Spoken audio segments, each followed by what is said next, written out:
Hallo almal en welkom by ons volgende sonnaskoolles.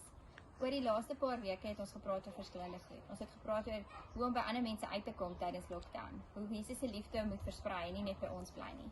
Vandag praat ons daaroor dat toe ons begin het, voordat ons Christene was ons swart. Daar was niks opwindends in ons lewe nie. Maar Jesus bring verandering. Jesus maak dat iets anders te gaan gebeur. So julle twee kan kyk wat julle kan maak wat verandering is. Die Bybel leer ons dat ons die lig vir die wêreld moet wees. Dit moet iets anders wees. So vir vandag, om dit te wys, het ek 'n eksperiment wat julle kan probeer by die huis. Ek het 'n ballon en wanneer ons speel, dit is ons.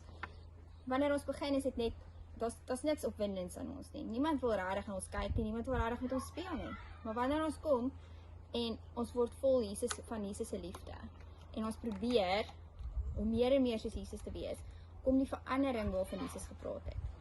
Jesus wil hê dat ons wonderlik en pragtig moet wees.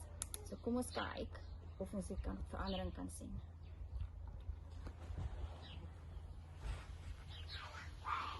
Jesus laat ons groei, Jesus laat ons meer word, om vir ander mense te sê hy is lief vir ons. Ons hoop julle het 'n wonderlike week en onthou om verandering te verander sodat jy word so meer en meer soos wat Jesus wil hê jy moet wees.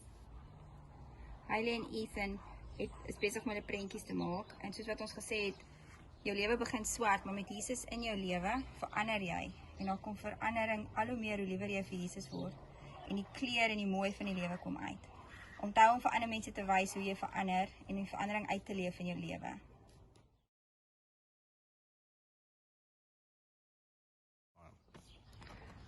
Pragtige prentjies wat gemaak is deur kinders wat lief is vir die Here.